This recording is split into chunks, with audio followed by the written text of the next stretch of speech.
Good morning. I love this crowd because you all, look, I know how we love to talk and hug and see each other, but you all got so quiet. Y'all are like, we ready to get down to business. So good morning. I'm Nicole Austin Hillary. I have the privilege and honor of serving as the president and CEO of the Congressional Black Caucus Foundation. Welcome, welcome to day 3 of ALC 54. I don't know about you all, this has been an exciting year, an exciting conference, made possible because of all of you. You know, our theme this year is made for this moment. As you see here, power, policy, and progress. If you've heard me talk throughout the conference, you're going to keep hearing me say that because it is an important theme. It's not just words. It speaks to the moment that we are in this country. It speaks to the work that we have to do, but it speaks more importantly to the collective unity we all have around this room and throughout this convention center.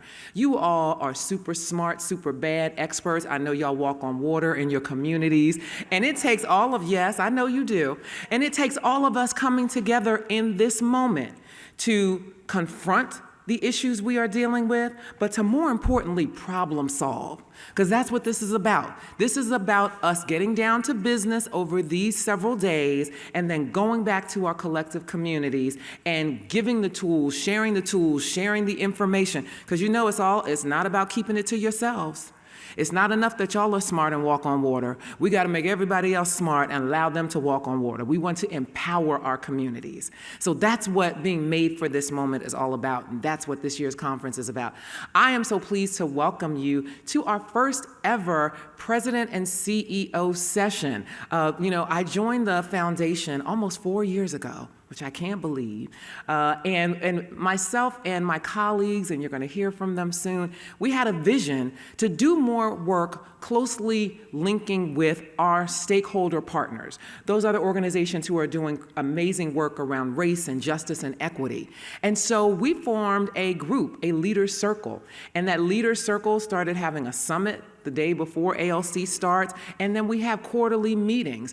And it's not just for us to share information about the work that we're doing, it is so that we can work in collaboration, because we know that none of this work can be done singularly. It takes all of us to come together and work, and we have created some amazing partnerships.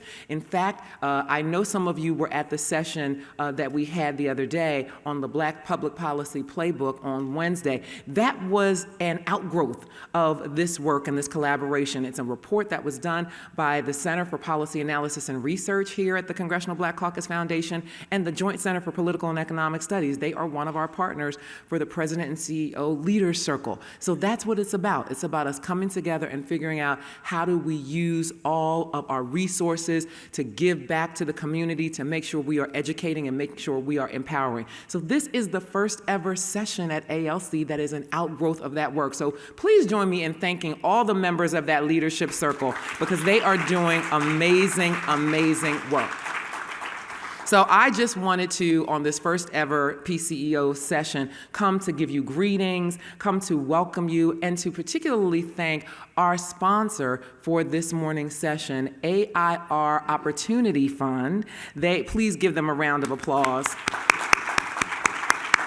They have been with us from the beginning as we put together the Leaders Circle, and they have just been supporting us throughout, and we are so pleased and grateful. So look, I'm gonna sit down, because y'all, I'm a lawyer, I can talk all day, okay? But I just wanted to make sure I gave you all greetings and again, reminded you that we are here to do work. So my directive and my charge to you is to leave here, take it back, and get it going. I want some of y'all before the parties are over tomorrow night, I hope you all have been texting and emailing folks and saying we need to have a meeting in the church basement on Tuesday, okay? Because we've got work to do. So with that, I bid you all a wonderful remaining ALC. I know you are going to have a fabulous discussion this morning. And again, thank you. I am so grateful to you all for not just the work you have been doing, but for the powerful work you will continue to do. So thank you. So with that, I want to bring to the stage, thank you. I want to bring to the stage my colleague, the Vice President of our Center for Policy Analysis and Research, Dr. Jonathan Cox. Please welcome him.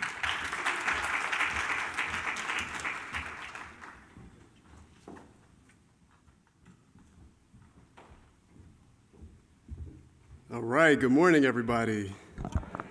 Hopefully everybody's feeling excited and awake to be here today. I know we've had a good amount of days already at ALC. If you've been here since the beginning, we thank you and we understand how you're feeling right now. So appreciate you being here in the morning, giving your time and your energy to this session in particular, and to the conference overall. As Nicole said, my name is Dr. Jonathan Cox, and I am the Vice President for our Center for Policy Analysis and Research here at the Foundation. And again, Nicole talked a little bit about ALC and what it is, right?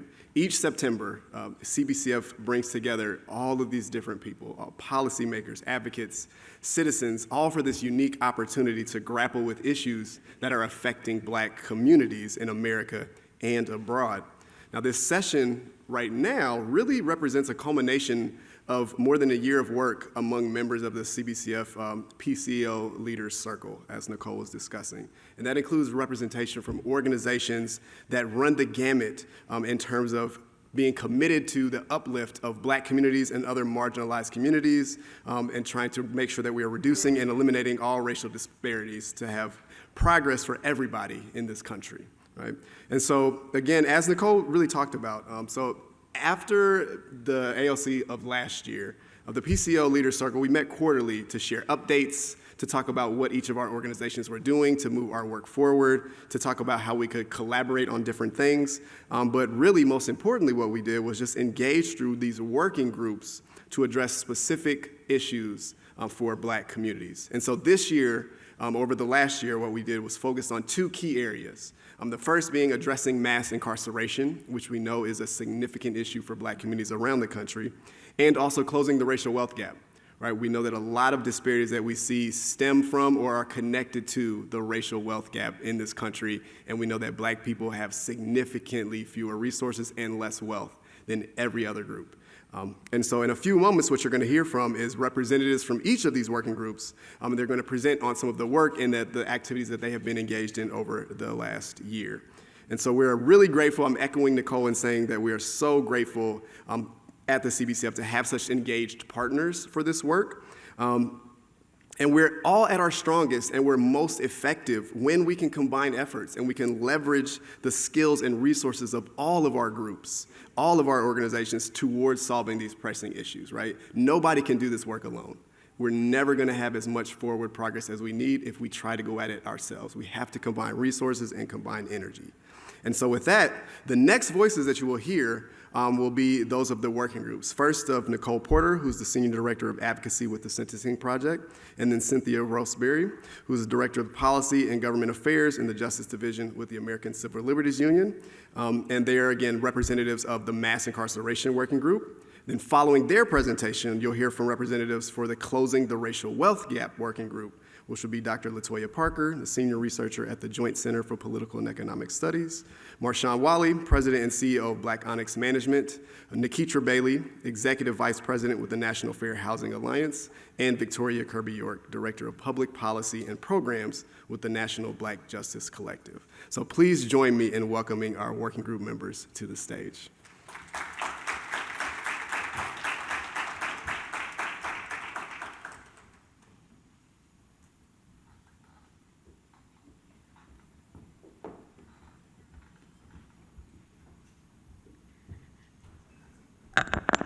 So good morning. Morning. So I am Nicole Porter, Senior Director of Advocacy at the Sentencing Project. I'll tell you a little bit more about that later. And I want to thank CBCF for hosting a mass incarceration working group supported by Raina Young that's fostered collaboration for over a year now between the CBCF, the Sentencing Project, and the ACLU. The connection will result in an anti-mass incarceration primer and continued advocacy to challenge mass incarceration in a time that's more important than ever. The Sentencing Project is a bridge organization between the academy and the activists. We've been around for nearly 40 years. For anyone directly impacted by mass incarceration who has lost a loved one to a human warehouse, we know there are connections between mass incarceration and Black wealth loss and the Black wealth disparity. Behind each statistic of the over 5 million people who are under correctional control are persons who are directly impacted by the intersection of race and justice in the United States. Behind each percentage point is a Black man who has been disappeared behind the walls. Behind each number is a middle-aged Black woman willing to mortgage her home or take out a payday loan to cover legal fees for her loved one. Behind each data set, like the one I grew up in North Houston, is where mass incarceration is almost expected. I know mass incarceration can impact Black wealth because when my twin brother was incarcerated, my mother took out a second mortgage on our home to pay his legal fees. That was a few years before the Great Recession and impacted my mother's ability to weather the financial crisis to come. Today, the descendants of the enslaved are fighting for justice and to be fully seen more than 150 years after the abolition of slavery. Specifically, the Constitution's 13th Amendment allows involuntary servitude for a crime and allows the Black Code to criminalize certain behaviors with the pretext of disappearing Black residents to work the same plantations they were liberated from, even in 2025. Those systems of oppression evolved into Jim Crow and have evolved now into this era of mass incarceration that we're almost 50 years in the midst of. Continued anti-Black social policy continues to be embedded in the United States criminal legal system through truth in sentencing policies and mandatory minimum sentencing that makes Black residents particularly vulnerable to the policies that can disappear them to the criminal legal system. The best way to prevent the extraction of Black residents that disappears them behind the walls and makes them vulnerable to Black wealth loss is to prevent them from going to jail or prison in the first place. To help folks stay home through Know Your Rights trainings that helps to avoid the worst outcomes for when one comes in contact with law enforcement, to establish bail funds and build local support for criminal defense needs that helps families stay whole under the threat of the legal system. And lastly, working towards decarceration that challenges 50 years of mass incarceration has the potential to reimagine the nation's social and political structures, which it is at risk of being rolled back under this current administration. There are encouraging developments. Just this year, there have been sentencing reform wins in Maryland, which passed the Second Look Law, which goes into effect next week. We predict that 1,000 people will be able to return home through rehabilitation-based resentencing hearings, and similar changes were adopted in Georgia and Michigan this year. So, building Black wealth, addressing and challenging Black wealth loss and mass incarceration must focus on solutions that keep Black people home to support their families and communities. And with that, I'll pass it to my colleague, Cynthia. Thank you, Nicole, and thank you to the CBCF, Inc. for having us here and marshaling us through the working group this whole year. Thank you to Raina, again, who helped us so much. So I'm a director at the ACLU, but you should attribute these comments to me personally. I start by just letting you know where my heart is. I'm a criminal defense lawyer to the bone. You know, I've stood in the well of the courtroom next to people where the government is trying to take their life or liberty to defend them. And so I have ingested the pain and the anguish and the sorrow that's wrapped up in this system. And I always say, you know, America either has to admit that we have a racist criminal legal system or we just believe Black people are more criminal, right? Because we are who make up the criminal legal system. All right, I'm going back to my notes. So, you know, when we think about this system, we think about the hardships of it, but there are so many hidden hardships, and they are bound up, I believe, in the collateral consequences of having a conviction. Most of us know about, you know, not being able to get a job if you have a conviction, not being able to get housing, the mental and physical health issues, the losing your right to vote and to serve on a jury, right? And this idea of the impact on family and community. So I want to open that up a little bit to you. First of all, there are like conditions, collateral conditions of being on supervised release, on probation or parole that are just insane, right? They keep you from being able to live in certain places and talk to your former friends, in the case of the federal system, and just operate and reintegrate as a human being. So 72% of collateral consequences impact employment opportunities. But the probation officer or the parole officer is saying, you gotta get a job. But the employers are saying, no, you can't work here, right? You're caught between a rock and a hard place. Nearly 45% of collateral consequences are imposed automatically, right? So if a person is convicted of a drug offense, why can't they have a barber's license, right? It's just not connected to the reason for the conviction altogether. Over 80% last indefinitely, some of them for a lifetime. And then nearly 25% can be triggered by a felony or a misdemeanor, right? We think about felonies, but it's misdemeanors. And we know that it's Black people who are impacted mostly. 50%, Black men, for example, are 50% less likely to get a call back from a job when they have a felony drug conviction. So it's in housing. You can't go back to public housing to live with grandma. There's the stigma that's attached that we don't talk about. But here are some other things that we might not think about. So the drain of wealth on the family, right? So a person is incarcerated, the family's sending money for commissary, the family's paying for those phone calls. So the ability to reintegrate with family help is diminished because the economic ability to support is diminished. Then there's the physical health, right? I have never spent time in an 8x10 cell, as they tell you. I've been in a prison and I've been in a jail, but I was always able to come out. I cannot imagine the mental impact on people, right? And the fact that Medicare and Medicaid is not available in many instances is just incredible to me, right? I remember when I was on the Colson Task Force and I asked the head of mental health, what are you doing to measure the impact of incarceration on people? And she said, we're not. Then what are we doing? If that's supposed to be correction, if you're not measuring it, what are you doing? Okay, I'm going back to my notes here. Then there's did I get a sign? To wrap up. Okay, wrap. Then there's the disruption of the family.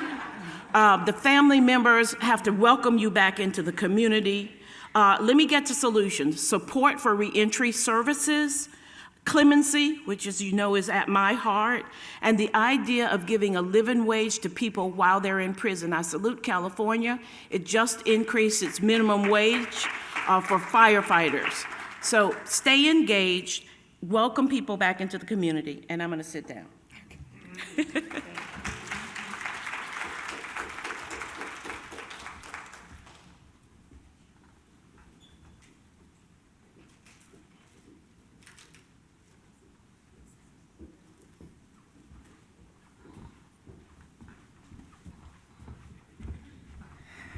Good morning. So over the past year, I've had the privilege of co-leading the Closing the Racial Wealth Gap Working Group. Our task was very clear: to bring leaders together across sectors and dig into the structural barriers that keep the racial wealth gap in place. We've spent the year identifying solutions in entrepreneurship, housing, and family wealth protections. In a recent op-ed, I argued that Black wealth is not a luxury, it is infrastructure. Wealth is the safety net that allows families to withstand crises, keep homes, fund education, and invest in future generations. Without it, families remain exposed. No matter how hard you work or how much money or income you earn,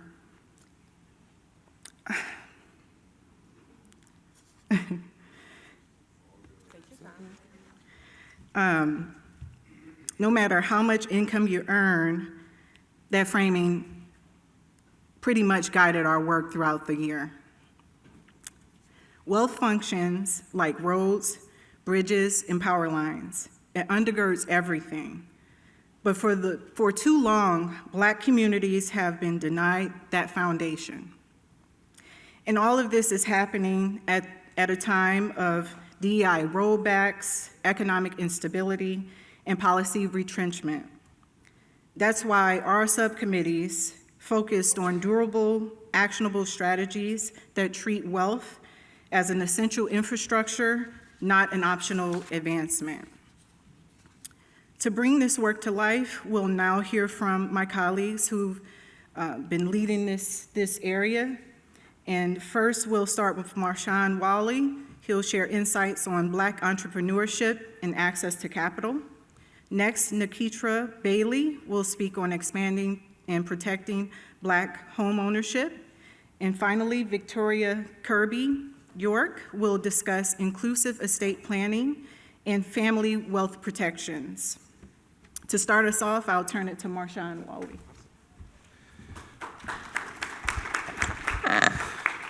Good morning. They told me I had 2 minutes, so we're gonna keep it tight. So I don't know about your community, but in Indianapolis, our Black businesses didn't get those PPP loans, and so we decided to collect some data.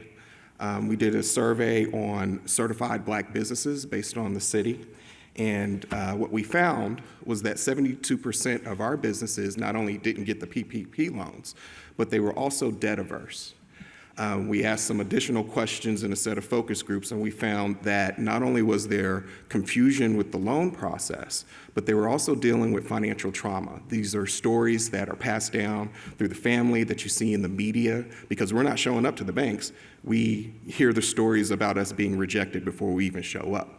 And so what we decided to do was 2 things. Looking at the data, we understood that there was a need to develop a credit builder product. And so we have developed a secured credit builder product. Anybody can qualify. We have that going. It's a tool that we're using. Another thing that we've decided to do was to launch a program called Demystifying Underwriting. This is a program where we talk about trauma. We situate it in its historical and even current context. And then we talk to people about the loan process. Now, in my minute and I guess 30 seconds I got left, I can tell you that this is working. We've had people actually begin to have the conversations with bankers, but more importantly, we've had people to make a decision to get business credit as opposed to business debt. Business credit is what grows your business. People are concerned and afraid of debt. I understand, but business credit is how you grow a business. And so these are some things that we've been working on and talking about within the PCO group. Thank you.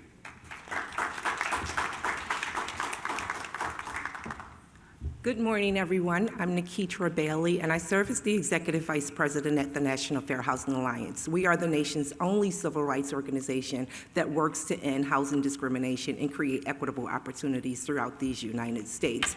And I come to you today being a bearer of good news. We actually are doing things to actually grow Black home ownership, and we have been successful. So between 2019 until 2024, Black home ownership grew from 40.6% to 46.4%. And you all will say, Nikitra, why is that something to celebrate? Because in the Great Recession, Black homeownership actually went down to historic lows. It went down to as low as it was in 1890. So we shifted policy. We made structural changes to policies in collaboration with our partners that I see in the room. I see the Rhodeses from the National Association of Real Estate Brokers. I see our partners from the National Association of Realtors. We made structural changes to the system so, one, African American and Black folk could get fair access to homeownership opportunity. What does that mean? For the very first time, you are able to use your positive rental payment data to get qualified for a loan. One would have to ask, why was that not always the case? So that's something that we've done. We've driven over $82 million in cost savings through the use of special purpose credit programs, which simply say, we're gonna look at your circumstances because we understand we're overcoming structural inequities, and we are gonna remove those barriers, and we're gonna give you a fair opportunity. So we were able to help people save $82 million in overall cost savings and increase in homeownership with special purpose credit programs. We did things like first generation down payment assistance. So if you are a person who is the first in your family to ever own a home, you're gonna be able to get, in some cases in cities and states across the United States, up to $25,000 in first generation down payment assistance. So if you live in Pittsburgh, if you live in Newark, if you live in Ohio cities. You can get this down payment and enter into homeownership and successfully perform. So it is working, y'all. And now we have to fight like hell to protect it, because we determined during COVID that we're not going back, and we're going to go forward. And we understand that when you do right by us, you do right by yourself. You're talking about growing the economy by $5 trillion over a 5-year period if you eliminate discrimination in the marketplace. So again, I come bearing good news. Let's not go back. Let's demand of our policymakers, all of them, because 2019 was not a Democratic administration. Think about who was the president in 2019. Let's demand of all of our policymakers an opportunity to give us a fair shot at the American dream, because homeownership has always been one of the most effective ways to build wealth in the United States. Thank you.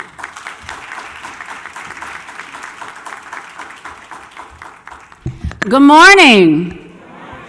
Yes, so good to be with you. You all look beautiful this morning. Thanks for making it out. I know some of you had a great time last night. As shared, we got 2 minutes, so I'm going to try to make sure to share this as thoughtfully and thoroughly as I can. My name is Victoria Kirby York. I work at the National Black Justice Collective. We're the nation's leading organization fighting for Black, LGBTQ+, and same-gender loving people. And one thing that's often missed in conversations about all Black people is sometimes Black LGBTQ+ people, and then conversations about LGBTQ people. Sometimes Black folks are left out of those conversations. And estate planning is one of those areas of opportunity for building generational wealth that has to be thought through a little differently with our community. Even after marriage equality, same-gender loving parents like myself can build a family, create a child, and one of those spouses still not have any rights to their children. So if their spouse who carried the child dies, and you have not, in some states like Maryland, where I live, you haven't done a second parent adoption, which can cost thousands of dollars, or gone through some other parental process, you may have to fight the state, grandparents who may not have been there, or other relatives just to continue to take care of your child. There are also realities when it comes to folks who have chosen family, who've been rejected from their biological families after they invited their loved ones into their identities. And when that person passes, the chosen family member doesn't always have rights to access to the homes that they helped build together, to the funds and finances and bank accounts that they may have built together, and a whole host of other assets.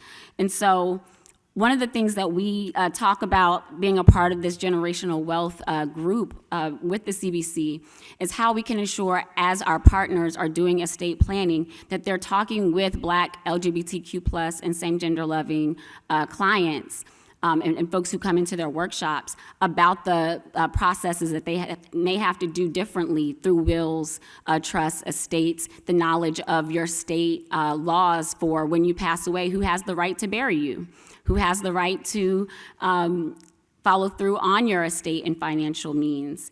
And so the work that we have to do happens at all levels of government, but a lot of these laws take place at the state and local level. And so we have to make sure that our community members, our elected officials, and each and every one of you in this room, when you're having conversations about estate planning and ways to ensure that the wealth that you have created in your life gets to the people you intend it to, right? It's something that's really important. You can learn more at nbjc.org, and I will pass the mic right back on. Thank you.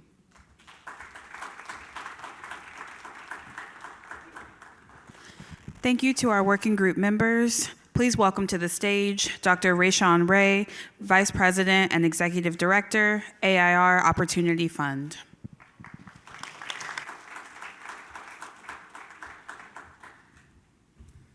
All right, good morning. You all give it up for our PCEO colleagues who just gave those briefs. As Dr. Cox said, we've just really been aiming to do some important work moving along. As you heard, I'm Rayshawn Ray. I'm Vice President and Executive Director of the AIR Opportunity Fund. It's a $225 million investment to address systemic inequalities in local communities. And these types of sessions are the sort of things that we are really trying to lift up. It is my honor to introduce our featured speaker, who will provide special remarks this morning. He's referred to as the conscience of capitalism by Fortune 500 CEOs, named to the prestigious Forbes Black 50 list and Time Magazine's inaugural The Closers list for working to close the racial wealth gap. Winner of the Oprah Winfrey's Use Your Life Award and the American Banker's Innovation of the Year Award. I could simply just stop there. Obviously you hear a lot, but he's written 6 books, including his national bestseller, Financial Literacy for All. From working with presidents across the aisle to help make financial literacy a federal policy, to successfully leading efforts to rename the U.S. Treasury Annex to the Freedmen's Bank building, recognizing the unfinished work of economic justice as it relates to what Abraham Lincoln was doing to free the slaves. I'm speaking, of course, of none other than Chairman John Hope Bryant. Bryant is an American entrepreneur, philanthropist, and a global authority on financial literacy, economic empowerment, and inclusive capitalism. He's dedicated his career to transforming economic systems for underserved communities and ensuring inclusive growth in the AI-driven future and present. Bryant is the founder, chairman, CEO of Operation Hope, the nation's largest nonprofit provider of financial literacy services for youth and adults. He's the founder and CEO of tons of other companies, and including previously leading the Promise Homes Company, which he successfully recapitalized with a $200 million credit facility. Bryant is the host of iHeartRadio's podcast, Money and Wealth with John Hope Bryant. He has over 3 million social media followers, over 300 million views, and his life mission is to help America live up to its promise. One that is financially and technologically empowering people one person at a time. Give it up for John Hope Bryant.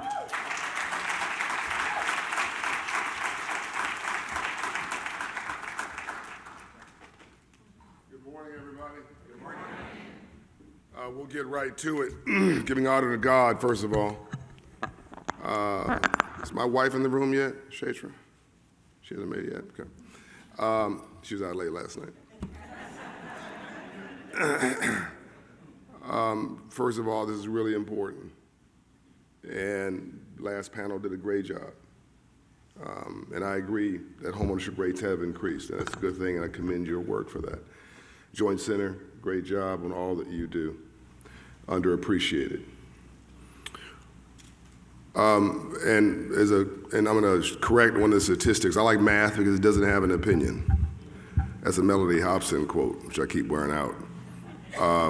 But I'm going to correct one of the statistics, not because it's attributable to me, it's attributable to you. So he mentioned 300 million video views, which comes from my office, by the way. It's not your bad data. It's actually, in the last 2.5 years, we've had 900 million video views. That suggests that people are really starting to focus on this topic. I'm going to say that one more time. Over a decade before that, 12 years before that, we had about 100 million video views for 12 years. In the last 2.5 years, is 905 million video views. And so we're seeing this happen with this agenda.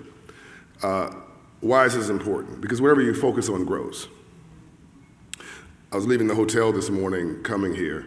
By the way, that's Janae Roscoe, my government relations chief, if you want to know after we finish who to talk to. Raise your hand, Janae.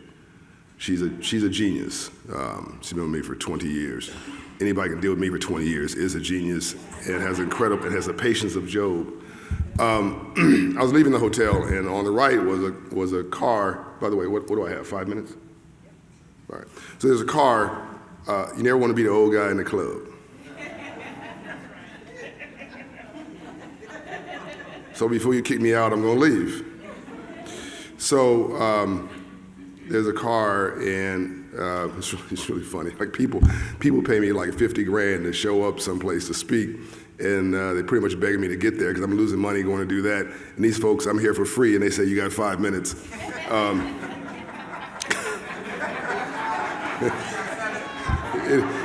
It is ironic.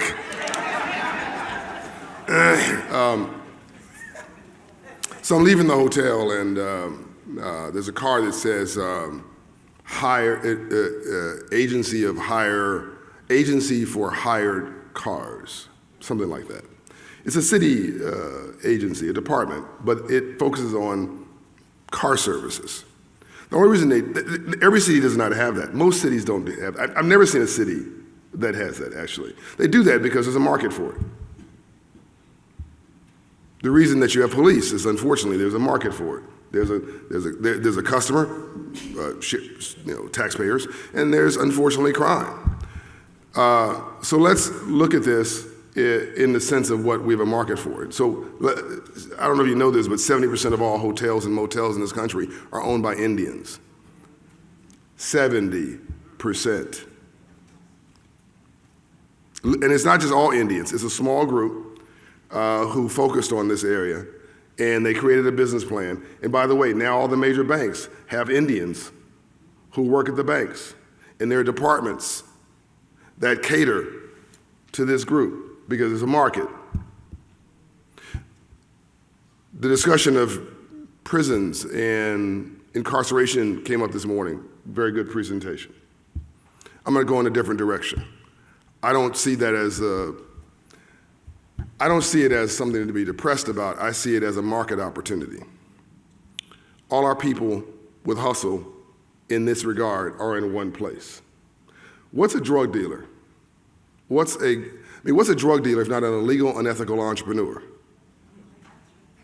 They understand import, export, finance, marketing, wholesale, retail, customer service, security, territory, logistics, HR.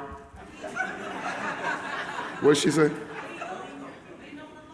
Oh, she said legal? Is that what you said? All right, well, according to the police, it's not legal. So, by the way, NASCAR came out of moonshine running in the Appalachian Mountains. This is poor whites who were running away from the police. They realized the police part wasn't going to last, so they were good drivers. And now you have literally billionaire families and literally thousands of centimillionaire, 100-millionaire families because they decided to take the part of that they could do well, which was the driving part, and they go do your research. All this stuff I'm telling you, I'm giving you sort of tabletop conversation. Go and get the cheat sheet, go detail. And everything I'm saying to you, check it out. So NASCAR came from moonshine running. Something negative, something positive can come from something negative. So what is a gang leader if not a frustrated union organizer? These are folks with skills. The difference between a hustler and a businessman or a businesswoman is paperwork. So I look at the incarceration situation to say, why aren't we teeing up small business and entrepreneurship programming and layering it? Because with all due respect, IBM's not hiring them when they get out of the incarceration system. They're just not. They don't meet the criteria. I can't go get a job, but I can create one. And most of the entrepreneurs in this country have been a little sketchy, including me. So I don't know if I would have hired me ever, actually. I'm serious about that. I'm not sure I'd ever hire me. I'm unhireable. I'm unemployable. I have to be self-employed. So I think we need to flip the script on our conversations.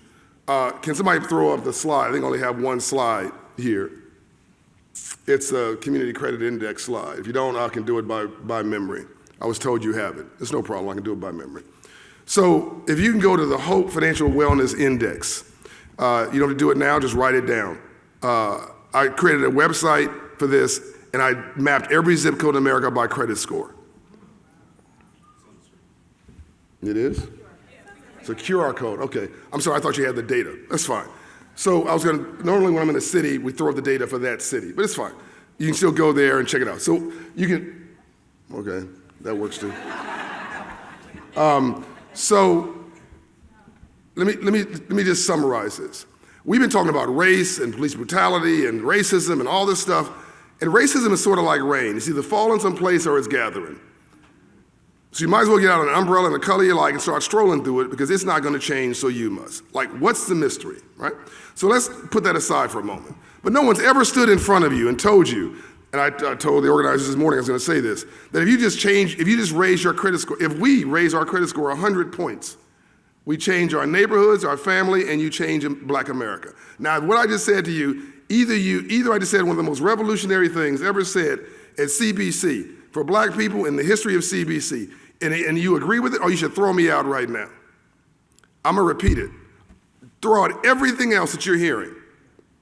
If we raise credit scores 100 points in Black America, you stabilize the entire community. Let me get into that a little deeper. So is it about the credit score I'm talking about? No. Credit scores are a trending indicator for hope, well-being, faith, confidence, belief. By the way, where does credit come from? The Latin root word credito, which means credibility. Where does capitalism come from? The Latin root word capitas, which means knowledge in the head. What's banking? It's a trust business. None of that has anything to do with money. Credibility with the knowledge to access banking with prime rates so they trust you to give you credit. So half of Black America, when we wake up in the morning, we're locked out of the free enterprise system because half of Black America have a credit score below 620. I'm doing this fast only because I don't have a lot of time, but you're smart. I'm sure you can get what's important to you. I'm gonna repeat that because I think it's important. Half of, not poor people, half of all the 40 million Black people, are you getting this? This is deep now. Have a credit score below 620. That means that all of us have a credit score of something above 700 is my guess. And our cousin Pookie and them, JJ, Juju, everybody else, you know what I'm talking about. My family members, 580, 420, right? So their low average is dragging down our high average. So the median, this is not good news, is 620, which the best this means is that when you wake up in the morning, half of us, we can't get a decent auto loan. You can't get an auto loan at 620. If you get an auto loan at 620, it's not a Mercedes, it's a Mercedes payments. I'm giving you guys good stuff. It's going right over your head. You can't get a decent home loan at 620. You need 700 for that. Don't even talk about a small business loan. I don't care how good your idea is. Small business lending is the riskiest form of credit. So we think the bank's being racist. Maybe they are. Maybe, but banks are publicly traded now. I own Wells Fargo. I own Bank of America. If you have a 401k, you own them. They want to make a good loan. So I'm the only nonprofit in US history ever allowed to operate inside of a bank branch. I was very surgical about it. The federal regulators gave me authorization. I have 1,500 I'm the economic plumber for Black America. I have 1,500 locations in 42 states. I have 800 locations in Truist Bank alone. I'm half of all their branches. What's my mission? To get bank out of the no business and back into the yes business. So if I can get your credit score up, you're making $48,000 now in this example. We're moving credit scores 54 points in 6 months up. Lowering your debt $3,800. Increasing your savings $1,200. That means the bank can now go from telling you no to telling you yes. You take a 700 credit score, you go to your computer at midnight. It doesn't ask you your gender, your race, it don't ask you what political party you in. If you're asking for less than $100,000, you have a job and a 700 credit score, and you're asking for $48,000, the bank computer will say yes. That means you're not black or white, you're not red or blue, you're green. We've been looking for love in all the wrong places. We've been having the wrong kind of conversations. Let me go back to the credit score index for a minute. So what I found is that if you live in our neighborhoods, you live in a 500, sub 600 credit score. That's where we come from. So somebody here just had a problem with what I just said. So I'm gonna do a little simple, you don't know me, we have never talked test. You tell me if I'm right. Here's our neighborhood. Check casher, next to a payday loan lender. You're ahead of me. Next to a liquor store, a rent-a-home store, a title lender, a pawn shop, fast food restaurant. What'd you say? Funeral home. Yep. Somebody said Family Dollar. That's my sponsor. Leave them alone. And a church down the street trying to make you feel a little bit. A kidney dialysis. That's a whole, I wish we had time. We have a slave diet that was given to us by slave masters. We turn it into soul food. I love soul food. I think it's fantastic. You shouldn't be eating it 3 times a day, 7 days a week. We're not fat, we're inflamed. That's a whole nother, that's my wife, wellness. I'm health, she's health, I'm wealth. Okay, backing up for a minute. So, and a church down the street trying to make sure you don't go cray-cray and go postal on Monday. That's your neighborhood therapist. People, black people, you should really go see a psychologist probably, because I think we're depressed. Oh, I don't want to go see a psychologist. Somebody might think I'm crazy. If you black in America and don't think you're crazy, you're crazy. So you go in our neighborhoods and we think this is normal. We drive down these streets of what I just told you, which is every hood in America. And that's not normal. You go 15 minutes away from that. Go to my data and look at it. 15 minutes away in every urban city in America. Oh, nirvana. Two-parent households. Wrap up. Two-parent households. Small business ownership. 75% white home ownership for business, for white families. 45% maximum for us. That's the wealth gap, by the way. We're in single-parent households. They have dual-parent households. We rent. They own. Our violent crimes per 1,000, off the chains. By the way, when I say they, it's also black, wealthy, 700 credit score neighborhoods. It's not just white neighborhoods I'm talking about. I'm saying that if you look at the data, it sets you free. The last thing I'll say as I wrap up, I wrote a business plan for Black America because I'm tired of us complaining. They got us distracted. What did Malcolm X say? We've been bamboozled. We've been tricked. We've been fooled. We've been hoodwinked. We've been run amok. This guy has got the largest reality TV show in the world, and we're all extras. And we wake up in the morning and we spend half of our day talking about what he's doing that day. And he intends to distract you. Ignore the noise and focus on your business plan. So I want you to download it. I've already written it. It's called the Business Plan for Black America. And I'm going to summarize and tell you what it says. By the way, we need government. I need this government, our elected officials, to create groundstream policy that empowers us. So please hear me. I'm not saying we don't need government. We do. But you need the private sector to invest in you. Why is only she clapping? 88% of all jobs is private sector. Even if you want to distribute money like a socialist, you got to collect it like a capitalist. So here's what the business plan says for black people, and I'm done. I wrote one for Latinos, I wrote one for women, I wrote one for Asians, I wrote one for rural Americans. You can go and download each one of them. I've got no drama from anybody. Here's what it says. If you raise credit scores for black people, if we go ask for reparations, it ain't happening for a very long time. But we deserve it. But if you go ask for that, maybe they'll give you $300 billion, $600 billion maximum over 10 years. Sound like a reasonable number? No, but that's probably the right number. You're gonna be fighting for that for a decade. But if you just raise your credit score 100 points, Black America's wealth goes up $750 billion in 10 years. You take that prime credit score and now you go buy a home. Now you have $800 billion in 10 years. What's that? Simple math, $1.6 trillion. And then you add AI, that's $1 trillion. You add small business ownership, that's $1 trillion. 3.5 trillion, minimum number, $1 trillion. And you don't even touch the government. Did you hear me? You can do this all by yourself. And then the government now has a taxpayer, a stakeholder, because nobody washes rental cars. You need somebody who owns something, so then you vote, and then you can send money to your elected officials so that they can represent you well, because poor people don't have lobbyists. We don't have time for this conversation, but I think that's enough to whet your appetite. I'm telling you, we're looking for love in all the wrong places. What I'm telling you is that this is really not a problem, it's an opportunity. America cannot succeed without black people. For the first time in US history, it's impossible. It's economically, I'm not talking about morals, I'm talking about money.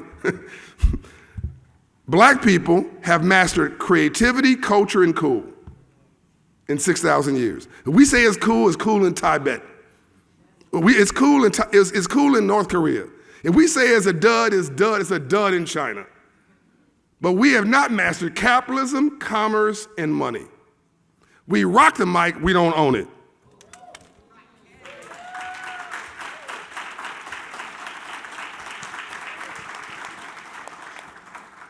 Please welcome to the stage Dr. Lauren Perlman, Senior Research Manager, Center for Policy Analysis and Research, CBCF. Wow, let's give it up again for Chairman Bryant.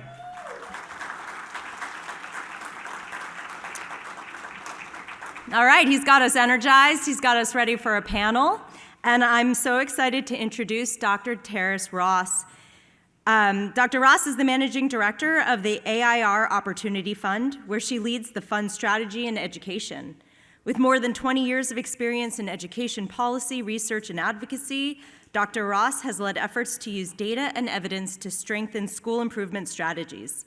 She previously held research and evaluation leadership roles at the U.S. Department of Education, where she directed studies on education access and outcomes.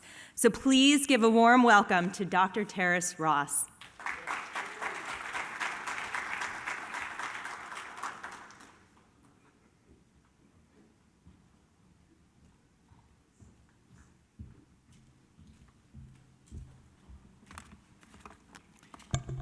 Thank you, Lauren. Good morning, everyone, and thank you for joining us. I am Terrace Ross, Managing Director of the Opportunity Fund at the American Institutes for Research. It truly is an honor to moderate this important conversation as part of the CBC Foundation's annual legislative conference.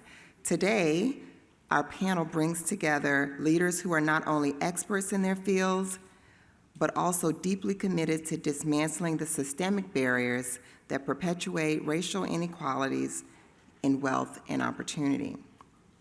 Over the past year, the CBC Foundation's President and CEO's Leadership Circle has focused on some of the most critical areas for providing opportunities: closing the racial wealth gap and reducing mass incarceration. These issues are deeply interconnected.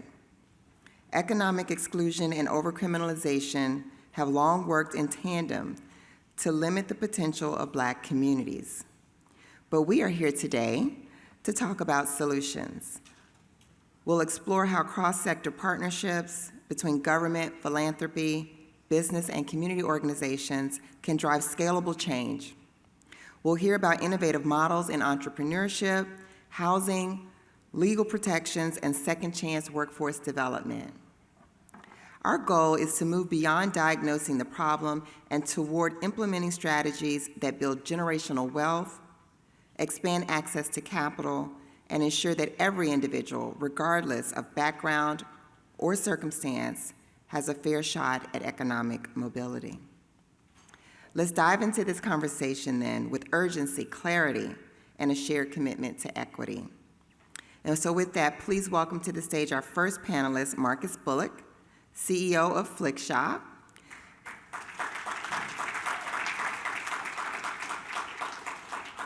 He is a TED speaker and executive director of the Perspectives Partnership, a nonprofit that supports opportunity youth gaining access to tech careers. Welcome, Marcus. Also joining me is Phyllis Dickerson, CEO of the African American Mayors Association, where she works to empower local leaders for the benefit of their citizens.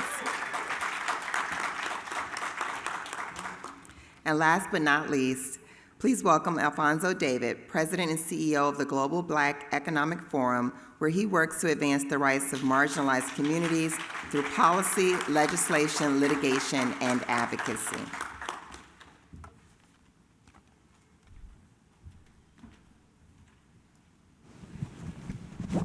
Welcome, good morning. We're going to start off in discussing collaboration. So, to all of you, what are the biggest barriers you've encountered in cross-sector efforts to close the racial wealth gap, and how have you worked to overcome those? Ladies first. It's on. Well, good morning. It's still morning, right? Good morning, everyone. So the African American Mayors Association represents over 500 Black mayors around the U.S. And so one of the big barriers where we looked at, when you grow up in the neighborhood, you know where the issues are, right? And so we have a partnership with the Gates Foundation which we built out something called an Economic Mobility Leadership Institute. And so the barriers we looked at were home ownership, wills and trusts, heirs property, insurance, financial planning, and student loan debt.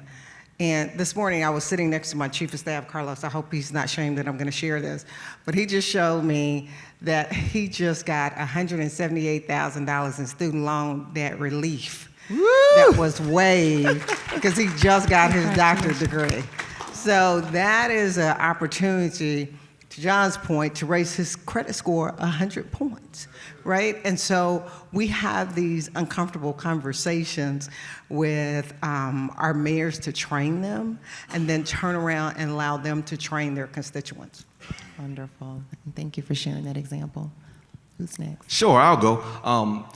Thank you all so much for hanging around. Thank you so much, Mr. Brown, for delivering that dope talk. And I know that feeling like, you get paid and then people ask you, then you got to hurry up and rush for the free drinks. But shout out to you for showing up and your authentic self and dropping those jewels. I also appreciate you for giving the alley-oop to me because I am who you were describing on the stage a few minutes ago. I went to prison when I was a 15-year-old kid for stealing a car from a man when I was doing my sophomore year of high school. And my best friend and I, we were both sentenced to 8 and 9 years in adult maximum security prisons as a result of that crime. I grew up in prison, and as a result of that experience, after coming home and trying to find a job, it was challenging for me to be able to find my next opportunity. And so one of the biggest barriers of living in that space where, that we all now call the era of mass incarceration, it was a part of the fabric of my family, and we were determined to be able to succeed after prison. And while we had tons of challenges of trying to figure that out, we were completely reliant on my ability to try to channel all of the resilience that I had to muster up while living in prison as a 15-year-old kid with a cell partner that had life plus 43 years and come home and start my own business. You see, the problem was no one was going to give me a seat at the table, and so I had to build my own table after getting a job at a paint store and creating a painting business. Since then, I've been able to take some of the revenue that we were able to capture out of that construction business that we grew over several years, and we started a tech company because we needed to figure out how to connect other people to their loved ones in prison as well. That company, Flickshop, now has connected over 180,000 families. We sent over 1 million photos. And now, after being a convicted felon with an inmate number that I'll never forget, that's not the thing that defines me. I love getting on stages and talking about the $1 million companies that we built, and now we've also hired other formerly incarcerated people as well. The reason why I'm probably going over a few moments a few more minutes than I probably should inside of this conversation, because I think that representation matters specifically for the people who typically are relegated to the shadows and never get an opportunity to be able to speak and represent in front of people who look like me, but also wonder where their brothers, cousins, uncles, aunts, mothers, and fathers are going to do when they leave those cells as well. I'm just one singular data point for what the possibilities is when we invest in our community in a meaningful way, but I'm super grateful for this conversation, especially as we talk about some of the challenges as we create wealth in some of the communities that are typically been under-resourced. It's an amazing story. Thank you for sharing it. Thank you, thank you. There are many barriers that we confront. I would say there are two that I think about often. One is trust, and the second is intersectionality. We often don't see, and John mentioned this in his remarks, the connection between housing, employment, business opportunities. We tend to disaggregate them, and we don't see the relationship between all of those different pieces and actually creating wealth. Second, and this was intentional, this was an intentional vestige of slavery to get us not to trust each other. And that is one of the biggest barriers we have. Are we intentional about where we're spending our dollars? Do we actually do the research to make sure that we are reinvesting in our communities? And if you had 3 people come before you, because I'm a civil rights lawyer, and you needed a lawyer, and you had a white man, a white woman, and a black man, instinctively, who do you pick? The white man. That's also intentional.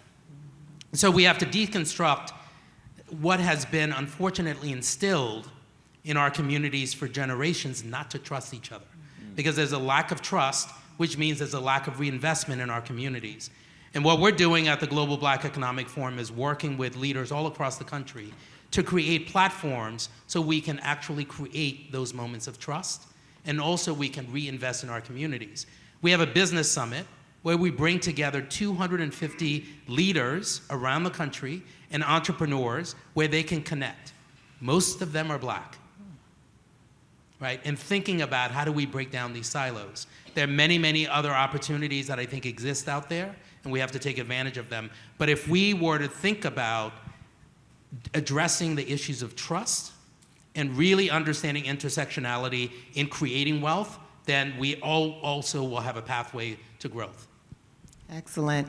And I think hopefully everyone caught the theme today that we're not just discussing the barriers and the obstacles, but the many solutions that exist. And so thank each of you for sharing examples of those. Alfonso, back to you. As someone who has worked across public, private, and nonprofit sectors, what role do you see corporate and philanthropic partners playing in advancing racial economic equity? Well, I think philanthropy has a huge role in addressing this, but unfortunately, we live in a time where there's a lot of fear. What I mean by that is, I recently had a funder reach out to me and say, we love the work that you do, but can you change the name of your organization and remove the word Black? This is happening all across the country, where folks are fearful of investing in organizations that either support Black communities or are led by Black people. And we have to fight back against that idea that you can't invest in Black and brown communities. And what I said to them is, that's an interesting question. I wonder, are you asking the Jewish organization, the Italian organization, the Latino organization to do the same thing? Until you do that, you can't ask me that question. And your responsibility as a philanthropic organization that is looking to create economic opportunity, an organization that is looking to address poverty, address homelessness, if that is within your mission and you're actually not investing in the communities, then why exist? And we have to have those difficult conversations, but the administration is threatening, or people believe they're under threat for investing in communities of color. And we have to fight back just as strategically as the administration is going after these organizations. But to answer your question directly, I think there's a huge role for philanthropy, and I think we have to call philanthropy to question. Why are you still existing if you're not actually trying to address the problem? We have tons of philanthropy that have billions and billions of dollars. We still have the problems we've had for decades. So we have to actually call those things into question. Thank you. And as I was listening to you respond, I kept being impressed at your decorum as you responded to that very, that crazy question. And so a course on how to have a strategic conversation and keep your composure would be also a nice addition. But thank you for that example. And so Phyllis, from your work with mayors across the country, how are local governments leveraging their tools to support Black entrepreneurship and home ownership? So for us, we definitely have to leverage our business council. For our organization, we have over 91 business council members. So I think I saw NARAB in the room this morning. And so they are a Black Realtor Association. So when we talk about home ownership, we, like I told you, Gates Foundation funded our Emily program, but companies or organizations like NARAB were able to come in and help us do the work behind it. One of the workshops they do for us is what to do with Big Mama's house. And so for Black families, the issue for us is having those uncomfortable conversations. And I'll use this funny story from Mayor Justin Bibb. So Justin, for those of you who don't know, Justin is the mayor of Cleveland. So Justin won. He was 34. He's a former attorney, mayor of a big city, and the grandmother dies, and so he's going to call the family meeting about what to do with Big Mama's house, right? He gets in the family meeting, and the family looks at him, and they're like, "You just little Justin. You don't have anything to say about this conversation." And so for us, we even have to teach us, Black folks. For me, my mom died unexpectedly a little over 20 years ago, and I have 2 siblings. And I always say you cannot share anything with 2 other siblings. So I had to have the uncomfortable conversation of how do I buy my 2 siblings out of their part of the house. And so we have to teach mayors how to do this because one, I don't know about your family, but in majority of Black families, we don't even talk about what we have. Like I had to figure out what kind of 401k my mom had, how many accounts she had, because we don't have those uncomfortable conversations at the table. And the other issue with us is when we become financially stable, like the people in this panel, we have to pay backwards. So we have to help our parents or our grandparents or whoever, our sibling all the time. When white people get wealth, they pay forward. And so we never catch up. I was at Black Economic Alliance yesterday, and they showed a slide. So it was Birmingham, Atlanta, and Cleveland. And they said, the slide said, how many years it would take for you to catch up with the average white family. In Atlanta and in Birmingham, it was 200 years. In Cleveland, it was 500 years.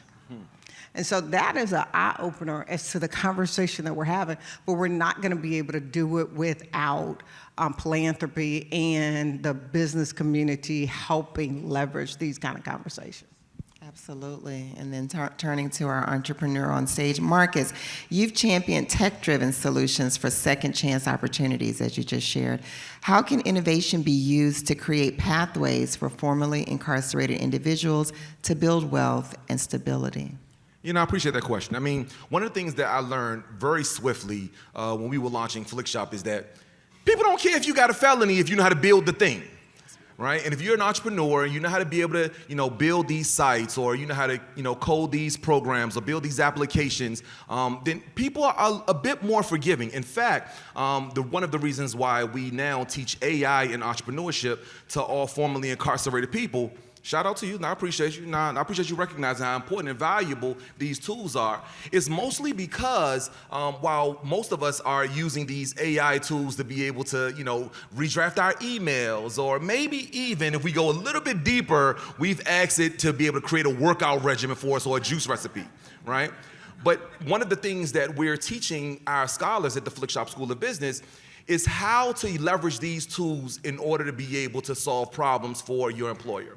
We teach our scholars to be able to first figure out how to find a job. And then once you find a job, leverage that to find a better job. That's the ABCs, because the C, help you find a career. Now, once we help you find a job, if we're being thoughtful about leveraging these AI tools in order to be able to help solve problems, now we're walking into the room and asking different questions to these GPTs. We're asking questions about strategic development, about how to think about competitive analysis in a different way, how we're using it to identify what market opportunities are, or even what some of our blockers are, or some of the things that we aren't seeing. What are some of the blind spots? Because ChatGPT will tell you where your blind spots are if you write the perfect prompt. And we talk about how to craft the perfect prompt as well. The reason why I go through some of these examples of the things that we teach in these classrooms is because what we've learned is that out of the 177 graduates that have graduated out of the Flickshop School of Business and now have amassed more than $430,000 in revenue, accumulated revenue from their businesses, we're seeing a massive shift now in the way that businesses are not only being developed, but how we're thinking about sustainability and potential scalability. And if we aren't baking these tools into our crafts or even the things that we do as hobbies, we're going to be left behind. And as we're sitting on the panel where we're talking about driving and building wealth, creating wealth, sustaining wealth, we're going to be left behind as a community if we aren't thinking about how to use these tools in our everyday practices. I'm excited about teaching these things, and if you want to connect with me later and you're curious about how to leverage these tools to accelerate your career, I can't wait to connect with you as well. Thank you. Oh, yes, thank you. Please welcome John, Chairman Bryan, back to the stage. I think we're getting ready to transition into some Q&A. Is that correct? Oh, yes, and I have a question for the same question or the question I have for him? Okay, great. Before I do that, President and CEO of the Congressional Black Caucus Foundation, Nicole Austin Hillary, gave a charge to her leadership circle earlier this week around not resting on the laurels of those who came before us. And it's not enough to say that we stand on the shoulders of giants. We've got to do our own work. And I think we can see that here, right? We've got a lot of examples of leaders carrying the work forward, and not just in the work that you're doing, but also in sort of energizing us to think about some of the giants like Jesse Jackson, which, Marcus, you just made me think of with the a job, a better job, and a career. So thank you for keeping that sort of tradition going. All right, so I have a question. Did you just compare me to Jesse Jackson? Yes, I'm telling my mama you did that later. I'm Exactly. riding with this one. You didn't pick up what I was putting down, but that's what I was doing. I wanted to ask before we get into Q&A. Excuse me. Chairman Bryan, you often emphasize private sector leadership. What role should business play in dismantling systemic barriers to wealth creation in Black communities? First of all, the panel's been brilliant. And I want to give recognition, I'm going to ask you a question, to my wife who just walked in. Shatra, please stand up. Stand up. Yeah. She's just getting over it from last night, so please excuse me. Oh no, I did that earlier. I'm doing it twice. It's everything. The private sector piece is everything. If you're not convinced of that, look at the last election. That was all about money. We don't have time to I can go through each sector and tell you who voted and why they voted, but it was primarily driven by economic insecurity. And we live in a capitalist democracy, big C, little d. If your day's not about God or love, your day's about money. But we don't understand money. We talked about family, you talked about family dynamics. This is real stuff. And I think financial literacy is a civil rights issue of this generation, period. You get financial literacy, a 700 credit score, and AI literacy. Because AI is going to, you think this president is a problem? This is going to come and go. In 18 months from now, the political dynamics will be different. But by 2030, your world's going to be completely different. And that's going to be permanent. And we're completely unprepared. But this could be a game changer actually for us. That's led by the private sector. Yeah. AI is led, I'm co-chair of the AI Ethics Council with Sam Altman. I use ChatGPT 50 times a day, at least. And I'm not looking for recipes.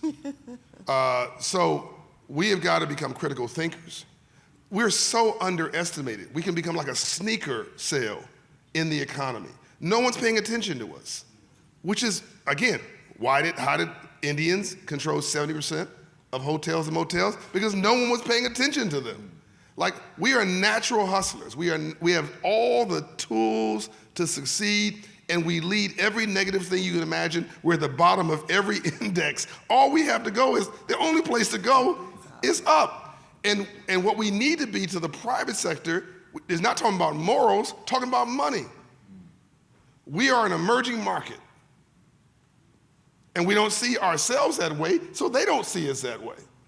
So that's why I mentioned the thing about, I saw that bureau of whatever hired car companies, like that government agency. There needs to be companies that have like units. Forget DEI, I don't give a damn about DEI.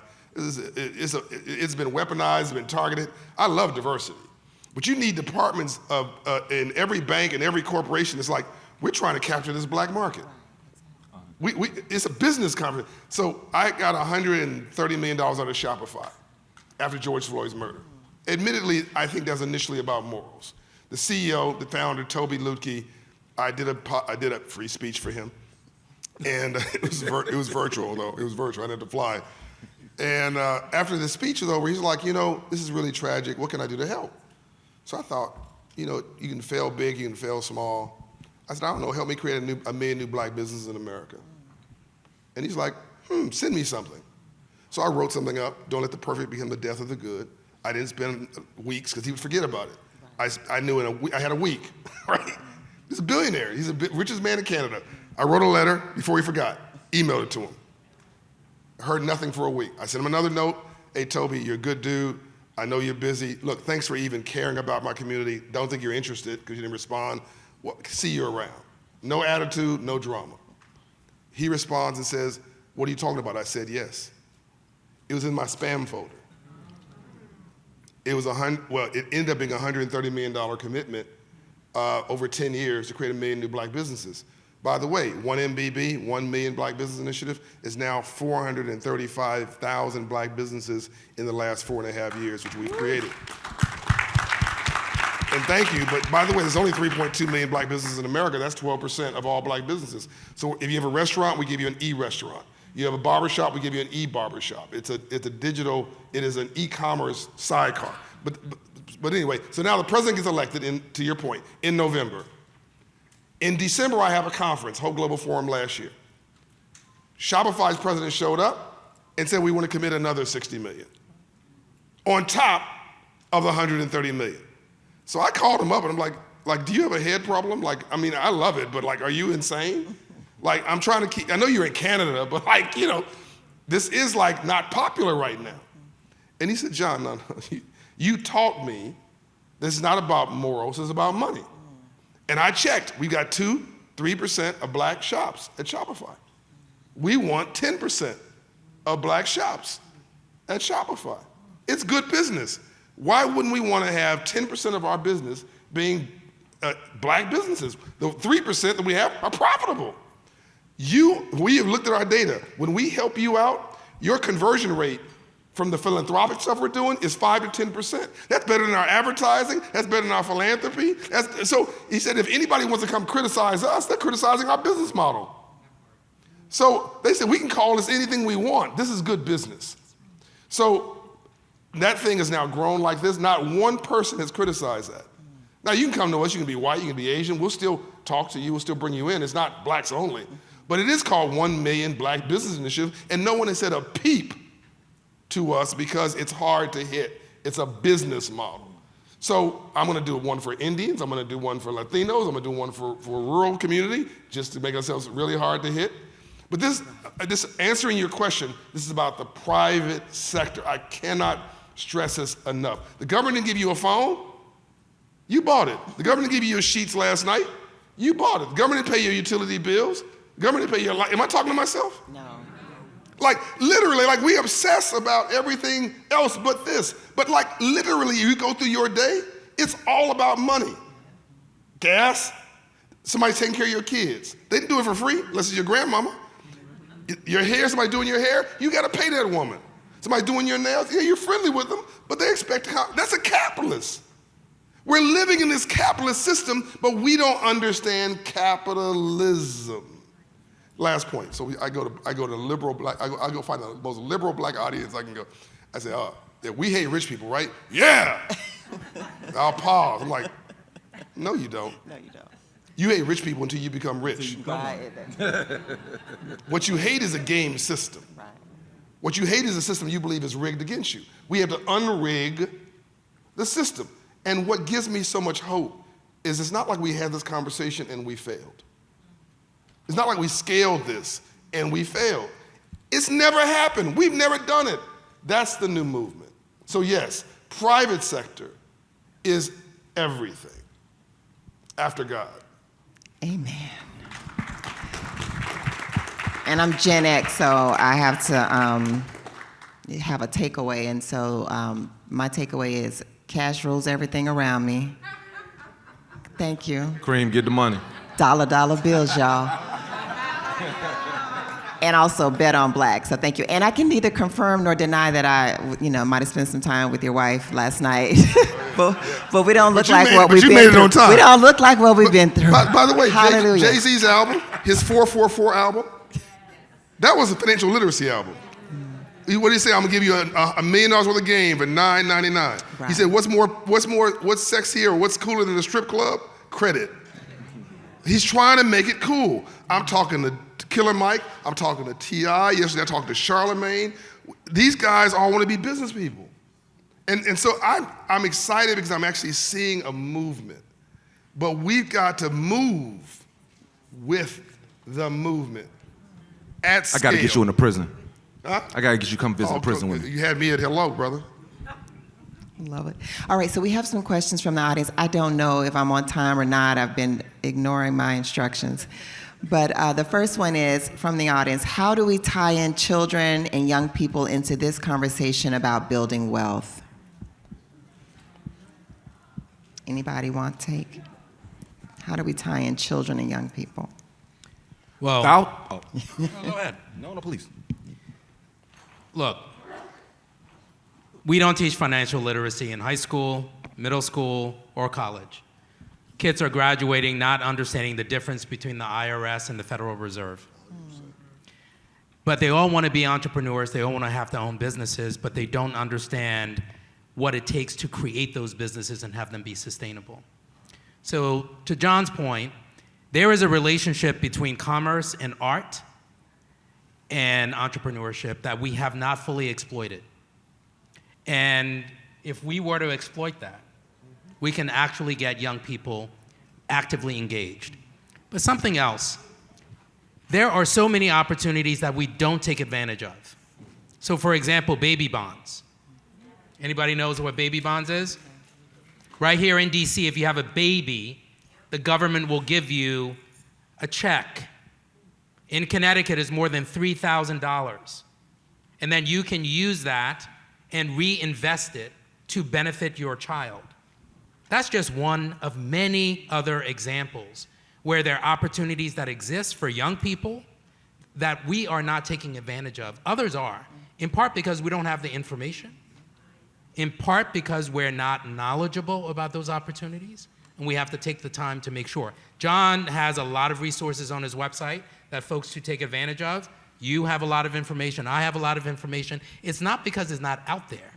It's because for some reason we're not taking advantage of it because we don't think it's sexy, we don't think it's interesting, and we haven't attached the work to the glory. Thank you. I think we have Marcus. Oh, or did you want to yield to Phyllis? And then Chairman. So real quick, when we talk about leveraging our business council, so on our business council is a company called Andreessen and Hortson. They are the company that does many of the startups that you know now, like Lyft, Airbnb. They do the capital funding and training. We now in that business have a HBCU cohort. And so they travel to HBCUs and they do training with Black students about how to do your startup, and they fund the capital for your startup. And so some of our kids are some of the most innovative young people that you have ever seen in our HBCUs. And so that's another way that we leverage that business council, get that kind of funding. They're the funder of Waymo. Like, I think you've seen the 5 Waymo cars. They're testing them right now in the district. If you've never driven in a car that doesn't have a driver, it's a scary thing. But who came up with that idea? Nobody would have thought, even probably 10 years ago, I'm not getting in a car without a driver, but now you don't even think, young people don't even think twice about it. And so that is another way to leverage the business council and bring young people into this type of space. Thank you, Phyllis. Go ahead, Marcus. 30 seconds, let's go. Two tactical things that you can do to weave in young people. This is what I do in my own home. One, I use ChatGPT in order to be able to gamify their financial literacy. So I ask ChatGPT to build me games all the time that I share with my 14-year-old ninth grader, my 9-year-old fourth grader, and even my 3-year-old PK3 toddler. And I'll ask a prompt. I'll write a prompt to ask it to build a game for me. We talk about stock investing. We talk about how to purchase real estate. We talk about how dad is preparing for retirement, and we use gamification in order to be able to solve that, to be able to introduce them to these concepts. The second thing that we've done, we were very intentional when each one of my children were born to be able to open up a custodial brokerage account. And when we opened up that account, as they got older, we also gamified that process for them to purchase their own shares of stock as well. We started off with Roblox. If you guys have kids, you'd probably spend a grip on Roblox like we do. And so I'm like, if you want to spend a bag on Roblox, for every $10 we spend, you have to buy $1 a share in Roblox. And if you are an investor in Roblox, let me tell you something right now. Over the last year, it's performing very, very, very well. The last thing I'll say is if you're into tech and you like downloading apps, there's an app called Goal Setter. Goal Setter is another app that's designed strictly for children that allow for them to have small accounts that they can deposit money into, but they can also open up an investment account there. It gamifies that experience for them, and they absolutely enjoy the thought of making money. The money itself, the concept of money itself, it really doesn't have as much value to my privileged kids as I wanted to, but the thought of But the thought of making money, the idea, the concept of generating something is powerful, and I'm excited for them to learn those lessons early. Wonderful. We continue with these great examples, panel, and then Chairman Bryan will let you close us out. Just on this question, right? All I'm doing is answering this question. I'm not closing. Or whatever question you like, Chairman Bryan. No, you don't want to say that. Well, we got 2 minutes and we have one more See, there you speaker. go. So CBC, this has been very, very rewarding, but we are not maximizing our opportunity. So this should have been. So I have 400 employees full time. They'll go where I tell them. I have employees in this city. Urban League has employees. NAACP has employees. HBCUs. We need to get one of our organizations to have a staff person with AI tools in every one of your sessions, recording the session. I'm recording an AI right here. Recording the session, convert it to a white paper,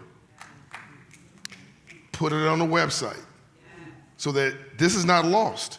Every one of these sessions need to be recorded and digitized and then distributed to the intelligentsia and from the streets to the suites.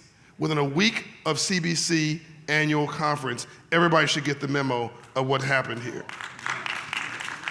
I will help, all right? I'm the largest black male-founded community-based nonprofit in American history. I have a budget to do this kind of stuff. I've got people. I'm happy to help, and it will cost you nothing. There's 1.5 million nonprofits in America. There are 450,000 churches. There are about 30,000 black churches. This is a distribution network. Yeah. And we don't have to get them physically anymore. We're going to do it digitally, which costs us next to nothing. I'm telling you, this AI revolution is levels of playing field for us. We got to go from the streets to the suites. We got to go from civil rights to civil rights. So the question was about young people in Atlanta, which is my wife calls Wakanda, really the black Aussie inherited in the world. That's where we live now. We were asked by the mayor to do child savings accounts. So we now have Hope Child Savings Accounts for 10,500 kids. Every child in Atlanta public schools, every kindergarten kid has a Hope Child Savings Account. Now that may sound all nice and wonderful. No. If a kid gets an account in kindergarten, that's with no money in it, they're 25% more likely to go to college. If you put $100 in that account, they're 75% more likely to graduate from college. Just that one thing, because now you're connecting education with aspiration. Now your kids are gonna be amazed. Now the kid's like, what is this for? Now I understand why I'm going to school, because it's gonna help me be cool and get paid. Right. We have got to connect this laddering effect. And make us this aspiration generation. That's what we have really. We have an aspiration generation, but we don't have a plan. We don't have a distribution system. We don't have a platform. That's why I say I'm our economic plumber. I'm gonna go from 1,500 offices in the next 3 years to 15,000, and I'm gonna flip. I don't mention the guy's name, but there's a gentleman that just passed away that had a network in schools. Actually, the network in schools part was actually quite genius. Yes. I want to do campuses, campus clubs, credit clubs. When you leave here, create a 700 credit score club in your family. That's what you can do right now in your family, and check each other's credit. Sign up for coaching I'll give you a $1,000 scholarship for free coaching counseling. Start getting your credit score up. Take action right now to go from PhD to PhD, and then expand it from your family to your block, to your fraternity, to your links chapter. We've got to start a movement, and it starts with CBC. I don't think we need to say anything else.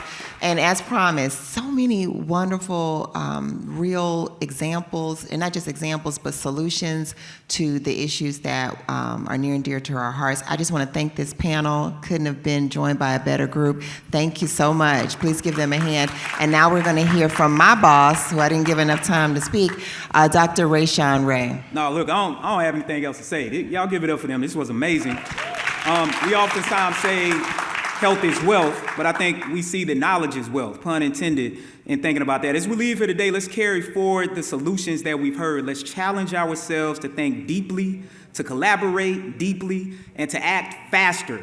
It is an urgent moment because the future that we're fighting for is not just possible, it's necessary. We have to do this now. So let's continue this work because we know that Black lives continue to matter like conversations in books. Thank you all for coming. Thank you all for your insights and your commitment to justice and equity. Have a good rest of the day. Attend other sessions. And if you were part of this panel, come up for a quick pick. Thank you all.